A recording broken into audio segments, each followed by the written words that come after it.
ওই শালা তুই তুই আমার ফকির কয়ে ডাক দিলি, ফকির কয়ে ডাক দিলি মানে তুই আমার আমার সম্মান নাই আমার, আমি আমি ফকির হয়েছি দেখে কি আমার কোনো সম্মান নাই রে? মাল লাগে চাচা? তুই আমারে ফকির কয়ে ডাক দিবি কে?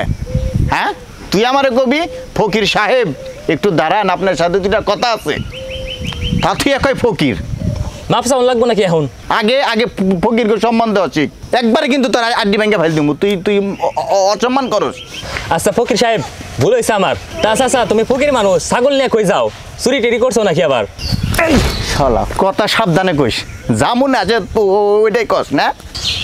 তাইলে কি ভিক্ষা পাইছো নাকি? এই এখন এই যুগে কি এই ছাগল ভিক্ষা দিই না মানুষ আছে? ওই 2 টাকা 5 টাকা আদলি দেয়, একবারে টন্নর করে ভিক্ষা দেয়, ও শব্দটা আমার মাথার মধ্যে এসে লাগে, 10 টাকা 20 টাকাও দেয় না। তাই তো কইতাছি যেহেতু ভিক্ষা পাও নাই তাহলে চুরি করছো। আরে না পাগল, কুরবানি দিব দে, হ্যাঁ টেহা দে কিনে আনলাম, কুরবানি আইছে না, মানুষে কুরবানি দেয়, আমরা মানুষের বাড়ি থেকে গোস্ত উঠাই, তারা টেহা খরচ করে গোস্ত মানুষের মাগনা বিলিয়ে দেয়, আবার মনে মনে তারা কত হাসি খুশি। আমার মনে হইলো মাগনা পাইয়াও আমরা এতটা খুশি হই না, ওরা মানুষের মাগনা দিয়ে যতটা খুশি হয়। তখন আমার মাথায় একটা চিন্তা আসলো যে এইটার মধ্যে কি এমন সুখ আছে যে সবাই হাসি মুখে নিজের উপার্জিত টেয়া দিয়ে গরু বরকি কিনে মানুষের মাগনা মাগনা দিয়ে দেয়। তো সারা বছর মনে কর 2 টাকা 5 টাকা করে জমিয়ে জমিয়ে এই খাসিটা কিনলাম। তাই বুঝলে ফকির হইয়ে?